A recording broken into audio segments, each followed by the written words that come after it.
আমি ঈশান লেহেরি, পেশায় একজন ক্রিমিনাল লয়ার। বাবা বলেছিল আমাদের পারিবারিক রিয়েল এস্টেট ব্যবসার লিগ্যাল সেলটার দায়িত্ব নিতে। আমি রাজি হয়নি। আমি ইন্ডিভিজুয়ালি নিজের মতন করে কাজ করতে চেয়েছি। কাজের ব্যাপারে আমি খুব সিরিয়াস। কাজ যখন করি খুবই মন দিয়ে করি। প্রফেশনে পাপ, পুণ্য, অপরাধ এসব বলে আমি বিশ্বাস করি না। আমি মনে করি every person has right two defence. সমাজ যাকে জঘন্যতম অপরাধী ভাবছে, আমি মনে করি নিজের পক্ষে তারও কিছু বলার থাকতে পারে।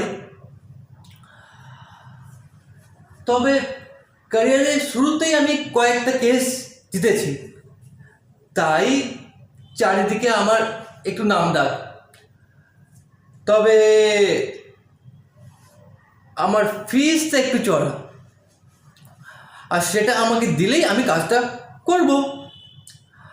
এইসবে আমি কোনো কনসিডার করি না। মানুষটা আমি একটু ইমোশনাললেস। লয়ার প্রফেশনে আমি ক্লায়েন্টদের সম্পর্ক ভাঙা, বিশ্বাস ভাঙা, ভালোবাসার অভিনয় প্রতি মুহূর্তে দেখেছি যে ভালোবাসায় আমার খুব বিশ্বাস। ভালোবাসা বলে কিছু হয় বলে আমি বিশ্বাস করি না। 24/7 আমি কাজ নেই ব্যস্ত থাকি। বাড়ির লোকেরা বিয়ে চাপ দিচ্ছে,